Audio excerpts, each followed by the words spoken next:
Pemirsa, sejumlah biro perjalanan haji mengaku rugi usai kerajaan Arab Saudi batal menerbitkan visa haji Furoda tahun ini. Kerugian karena mereka telah membayar tiket pesawat dan juga hotel bintang 5 dengan harga yang tinggi.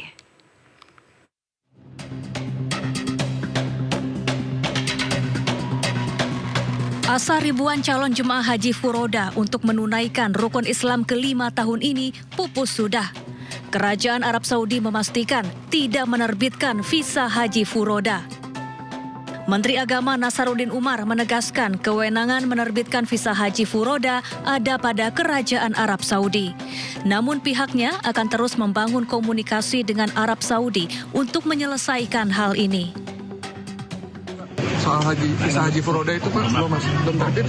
Iya, lagi kita menunggu Saudi. Itu kan di luar kewenangan kami ya. Tapi kami akan bantu, insya Allah. Sudah terkait dengan haji reguler atau khusus, apakah udah semua atau belum? Reguler sudah, visa ini juga sudah. Tinggal Furoda dengan. Pak, proses berarti sudah selesai semua ya, Prof? Ya, untuk tugas kita sudah. Sementara itu, sejumlah biro perjalanan haji mengaku merugi atas keputusan Arab Saudi. Banyak dari travel yang telah kadung membayar tiket pesawat dan hotel bintang 5 dengan harga tinggi. Kita benar-benar sangat prihatin ya, dengan banyaknya jamaah-jamaah yang memang jamaah haji yang memang ikut program paket Furoda atau mujamalah ini. Ya tentunya yang daftar ke Furoda atau mujamalah ini itu banyak dari golongan orang-orang yang mampu. Mereka juga ingin bagaimana bisa haji di tahun ini. Haji Furoda adalah salah satu jalur haji yang diakui Undang-Undang Penyelenggaraan Ibadah Haji dan Umroh. Haji Furoda tidak memakai kuota pemerintah Indonesia atau reguler, namun berangkat atas undangan Kerajaan Arab Saudi. Biayanya pun fantastis, mulai dari 200 juta rupiah hingga hampir 1 miliar rupiah per orang. Selain mendapat fasilitas mewah, jemaah juga tak perlu antre bertahun-tahun dan bisa berangkat di tahun yang sama dengan tahun pendaftaran. Tim Liputan iNews melaporkan. Pemirsa, Biro Perjalanan Haji di Semarang, Jawa Tengah mengaku rugi hingga 5 miliar rupiah setelah gagal memberangkatkan puluhan calon jemaah haji Furoda ke Tanah Suci.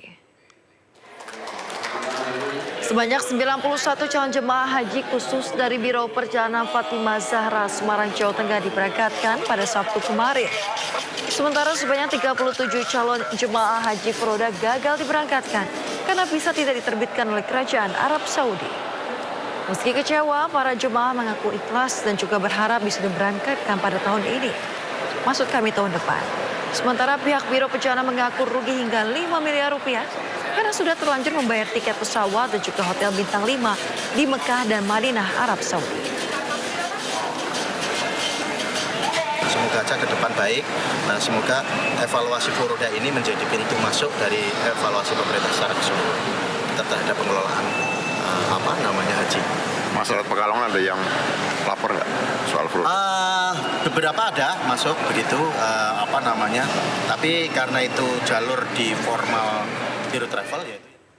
Ya pemirsa, gagalnya jemaah calon haji Furoda tahun ini menjadi pelajaran berharga bagi semua pihak. Pemerintah Indonesia tidak dapat berbuat banyak untuk menindaklanjuti haji Furoda karena sepenuhnya menjadi kewenangan pemerintah Arab Saudi. Minimnya informasi terkait resiko haji Furoda serta kebijakan Arab Saudi yang bisa berubah sewaktu-waktu patut menjadi perhatian bersama sebagai faktor penyebab kegagalan.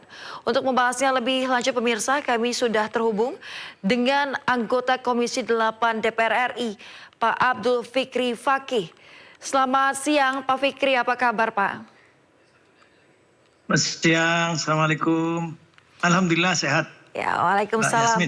Ya, Pak Fikri, langsung saja Pak, apakah dari pihak DPR ini sudah mendapatkan penjelasan khusus dari Kementerian Agama terkait dengan faktor gagalnya haji Furoda ini diberangkatkan tahun ini Pak? Yang kita pantau itu memang tugas dari Kementerian Agama, jadi reguler dan khusus. Sementara yang Furoda atau mungkin istilahnya mujamalah dan sebagainya, kita mendapatkan keluhan dari calon jamaah. Yang ini kita tanyakan dan memang mungkin kalau Pak Menteri sudah di sini, kemarin kita menyelesaikan banyak hal karena sekali lagi ini ada perubahan yang sangat signifikan dari pemerintah Arab Saudi ya. Pertama, kebijakan globalnya itu tidak hanya Indonesia berarti. Jadi seluruh dunia, seluruh negara-negara ini tidak tahu premisnya apa, sebabnya apa. Kemungkinan karena banyaknya haji ilegal itu yang pakai visa umal atau mungkin yang lain, studi dan seterusnya. Sehingga ketika musim haji mereka tidak bisa memanage dengan baik, tidak bisa memantau dengan baik. Ini kebijakan global, sehingga masalah visa ini nampaknya sudah harus dievaluasi total di Indonesia untuk nanti disampaikan sepenuhnya kepada Kerajaan Saudi, karena ini furoda yang sudah mungkin dijanjikan kuotanya sekian-sekian, kita tidak tahu, tetapi kemudian ternyata gagal. Ini belum dapat penjelasan juga lewat menteri juga, yang secara formal kemudian berkomunikasi kan Kementerian Agama. Ini sebab-sebabnya apa dan sebagainya. Nampaknya Pak Menteri cenderung mengambil langkah kehati-hatian supaya tidak berdampak yang negatif kepada jamaah haji yang sekarang sudah ada di sini. Termasuk juga kebijakan global tentang visa ini juga disayangkan karena ada yang punya rekam jejak negatif mungkin di sini, sedang di-ban, sedang dikasih sanksi, belum selesai tapi kemudian lolos mendapatkan visa haji ada yang sampai di Madinah, kemudian dideportasi, dikembalikan. Ini fakta haji reguler seperti itu. Sekali lagi ini kebijakan global, baru kemudian nanti selanjutnya kebijakan yang sifatnya teknikal ini sepenuhnya kayaknya Kerajaan Saudi ini akan menyerahkan sepenuhnya kepada private sector. Jadi mengubah dari public sector ke private sector, sehingga sepenuhnya otoritas pengelolaan haji apapun itu, pemondokan, catering, transportasi, nanti armusna dan sebagainya, itu sepenuhnya syarikah. Nah, ini yang nanti mungkin juga harus diantisipasi, dikelola dengan baik, dan bahkan kita perlu merumuskan kembali pemerintah itu nanti bisanya apa yang bisa dilakukan oleh pemerintah, karena nanti kecenderungan karena private sector kan mungkin bukan G2G lagi tapi B2B. Nah, kalau B2B maka kebijakan pemerintah Indonesia seperti apa? Kemudian yang mungkin nanti atau mungkin juga oleh asosiasi penyelenggara haji khusus mungkin juga sudah masuk pemberitaan atau taklimat atau pengumuman bahwa selanjutnya nanti harus melewati satu aplikasi sistem for Hajj and Umroh, yaitu namanya nusuk. Jadi nusuk itu nanti jadi pusat informasi, dan bahkan seseorang itu sah atau tidak di sini boleh masuk atau tidak, bahkan nanti length of stay, kemudian programnya apa dan seterusnya itu harus sesuai. Nah, ini yang tidak hanya yang furoda itu. Jadi furoda itu salah satunya. Ini nanti kalau diskusi lanjutannya sih kan sedang DPR fungsi legislasinya sedang menggodok revisi Undang-Undang 8 2019 tentang penyelenggaraan ibadah haji. Semula kan tidak disebut baik. Haji yang istilahnya furoda atau atau mungkin kalau dalam istilah umroh sekarang yang sedang dibuka adalah umroh mandiri. Nampaknya pemerintah Saudi itu akan seperti itu langsung. Sehingga ini harus diantisipasi. Sekali lagi kami sebagai wakil dari masyarakat tentu harus advokasi untuk kepentingan jamaah karena jumlahnya juga tidak sedikit, termasuk ini yang furoda harus dicarikan jalan keluar, dan pesan itu sudah kita sampaikan kepada Pak Menteri, dan Pak Menteri sekarang sudah di Saudi, dan konon katanya sampai malam terus berkoordinasi dengan Wizara Kementerian Haji itu. Begitu Mbak Yasmin. Baik, nampaknya perlu lebih transparansi Pak ya, dan juga pengawasan khusus terkait dengan hal ini. Selain sudah bergabung dengan kami Pak Abdul Fikri Fakih dari anggota Komisi 8 DPR RI, kita juga sudah terhubung dengan Firman M. Nur selaku Ketua Umum Ampuri. Selamat siang Pak Firman. Langsung saja Pak Firman, ini sebenarnya apa sih Pak yang menjadikan visa furoda tahun ini tidak keluar sehingga banyak atau ribuan jemaah tak bisa berangkat haji Pak? Tanggal 26 Mei kami mendapatkan informasi dari Masar Nusuk, aplikasi yang tempat mengeluarkan visa haji di tahun 2025 ini. Ini aplikasi baru yang sebelumnya hanya Nusuk saja, sekarang namanya Masar Nusuk. Ketika 26 Mei dikatakan bahwasanya Masar Nusuk tidak memproses pengeluaran visa lagi, kami tanggal 27 mengedarkan informasi resmi kepada anggota kami, arahan bahwasanya perlu diantisipasi tentang informasi tidak adanya keluar visa per tanggal 26 Mei, termasuk visa yang haji reguler yang yang prosesnya belakangan akibat batal ganti lain sebagainya juga tidak bisa diisut. Jadi aplikasinya itu sudah tutup, jadi tidak ada jalan bagi jamaah furoda untuk bisa diisutkan visanya. Dan kami membuat edaran agar jamaah ini tidak berharap dari oknum-oknum yang terus mengumbarkan janji yang berlebihan, terjadi banyak transaksi yang lebih dalam yang menimbulkan kerugian para penyelenggara. Jadi dalam kesempatan ini, haji furoda sudah diatur dalam undang-undangnya adalah haji bersifat undangan dari Saudi Arabia yang diberikan kepada orang-orang tertentu. Dan sifatnya undangan, tidak ada jumlah pastinya. Makanya dalam Undang-Undang Nomor 8 Tahun 2019, saya kira cakupan bahasan yang dibahas dalam undang-undang tersebut sudah cukup jelas, hanya memastikan bahwasannya jika berangkat melalui haji furoda, ya, jamaah penyelenggara harus melaporkan penyelenggaranya kepada Menteri Agama. Dalam hal ini, negara biasa hadir sebagai memberikan perlindungan dan pengawasan atas pelaksanaan haji furoda. Sedangkan jumlah haji furoda sendiri adalah hak prerogatif Saudi Arabia yang tahun ini kami melihat Saudi Arabia melakukan pengetatan total dari proses haji. Sebagaimana kita ketahui tahun 2024 lalu ada banyak sekali masyarakat atau jamaah dari seluruh dunia yang datang menggunakan visa non-prosedural, yaitu melaksanakan haji, menggunakan visa ziarah, visa turis, dan lain sebagainya, yang berefek pada overcrowded di tahun haji pada tahun 2024 yang lalu. Bahkan efeknya adalah banyaknya korban jiwa, karena para pelaksana haji yang non-prosedural tersebut memaksakan untuk melaksanakan haji tanpa fasilitas yang disiapkan oleh pemerintah Saudi Arabia. Dan hal ini biar tidak terulang, jadi pertanyaan tadi mengapa kami melihat bahwasanya Saudi Arabia tidak mau terulang kembali masuknya orang-orang tanpa visa haji melaksanakan haji, memaksakan diri dan berakibat keselamatan mereka yang membahayakan diri mereka sendiri. Ya, baik. Saat ini kami di Makkah Al-Mukarramah melihat sendiri bagaimana checkpoint begitu banyak sekali, berlipat-lipat. Bahkan satu hal yang baru sekarang, untuk masuk ke dalam Masjidil Haram melaksanakan sholat 5 waktu, tawaf lain sebagainya, harus membawa kartu nusuk. Ya, kartu nusuk ini ya, tanpa kartu nusuk kita tidak boleh masuk ke area Masjidil Haram. Dan saya yakin pada puncak haji tanggal 8 Zulhijjah, 9, 10, 11, 12, dan 13, hanya akses kartu nusuk ini yang membolehkan jamaah untuk masuk ke area Mina, Muzdalifah, dan Arafah.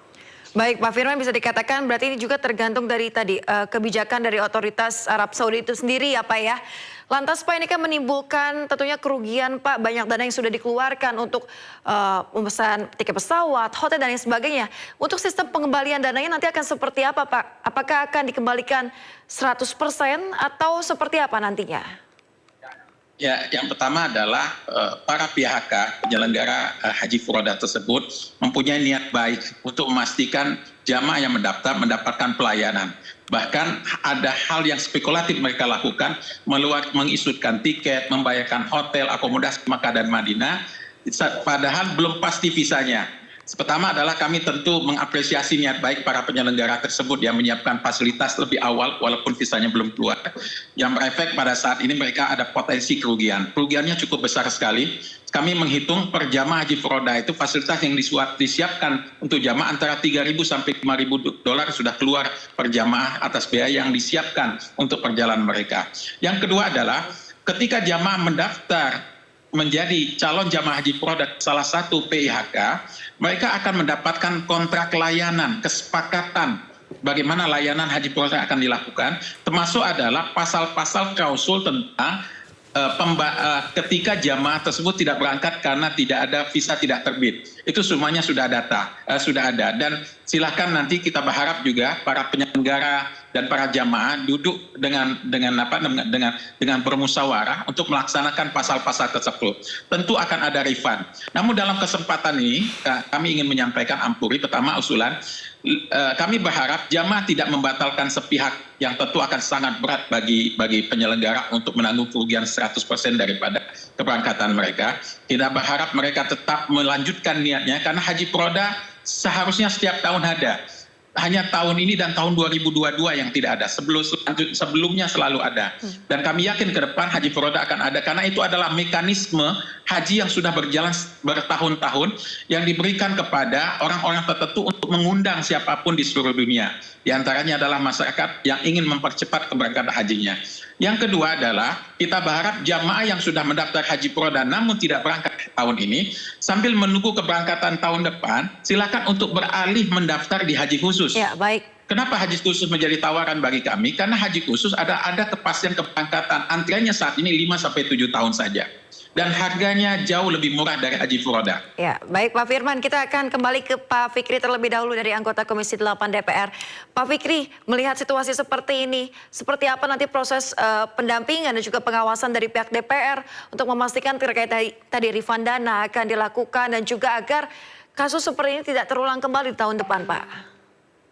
Iya, kita harus, saya terima kasih nih kepada Ampuri khususnya Pak Firman Nur yang memberikan informasi. Kita juga sesungguhnya kepingin menyampaikan bahwa kan jamaah itu sebelum bergabung dengan travel bureau itu kan mestinya sudah ada perjanjian kerja bersama lah gitu, atau mungkin namanya apa, jaminan-jaminan dan sebagainya. Dan kalau memang ada klausul-klausul itu mudah-mudahan semuanya disepakati dan semua saling paham memang ini adalah faktor eksternal, dalam hal ini adalah faktor Arab Saudi, tapi itu kan destinasinya ke sini, sehingga kita tidak boleh kemudian juga terlalu gegabah menyalahkan pemerintah Saudi dan sebagainya, karena pemerintah Saudi itu kecenderungannya tadi saya sampaikan bahwa ini sudah akan dibawa ke ranah private sector semuanya, bahkan yang biasa mengelola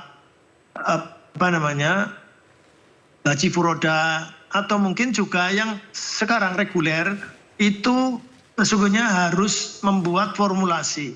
Jadi formulasi bagaimana jamaah reguler ini kalau kemudian pemerintah Arab Saudi sepenuhnya menggunakan sistem itu, masar nusuk itu, semuanya. Tidak hanya yang istilahnya ada sekarang ada furoda, ada reguler, ada khusus. Yang sekarang diatur di undang-undang ini kan hanya reguler dan khusus. Dan secara regulasi kalau analogi dengan atau tidak terlalu drastis perubahannya, maka harus ada payung bahwa dibuka namanya tadi tidak hanya umroh mandiri tapi haji mandiri.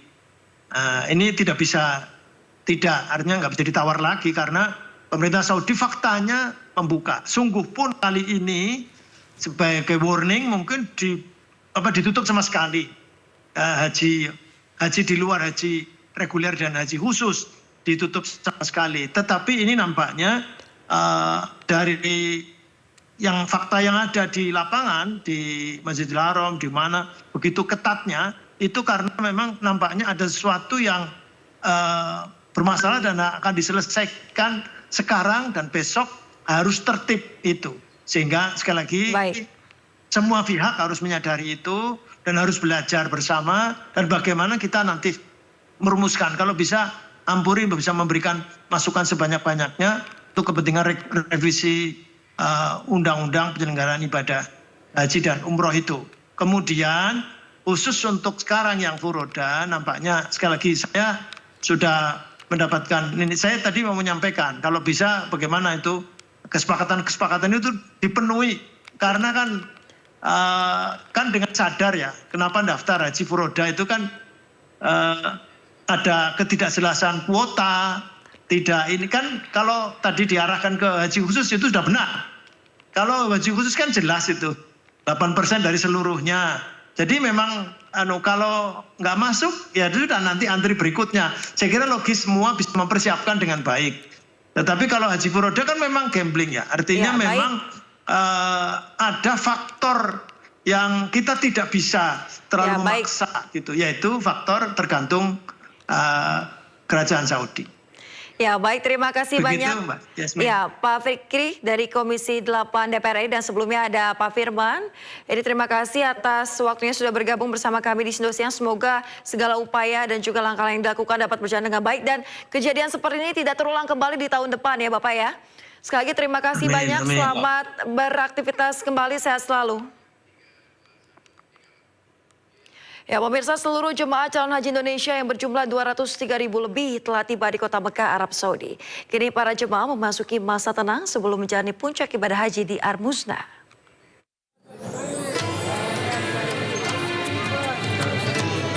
Jelang puncak haji 2025, seluruh jemaah haji Indonesia yaitu sebanyak 203.149 jemaah calon haji reguler yang tergabung dalam 525 kelompok terbang telah tiba di Mekah. Saat ini, jemaah telah melaksanakan ibadah umrah wajib dan memasuki masa tenang untuk mempersiapkan diri menghadapi puncak haji di Arafah, Musdalifah, dan Mina, Ar-Muznah. Puncak pelaksanaan ibadah haji akan dimulai dengan pemberangkatan jemaah ke Arafah pada 4 Juni 2025 mendatang.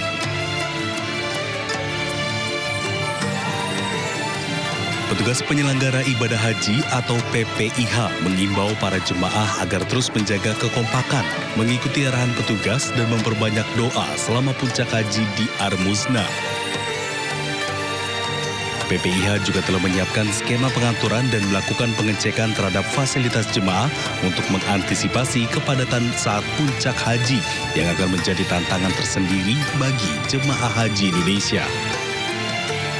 Dari Mekah, Arab Saudi, tim liputan iJus melaporkan.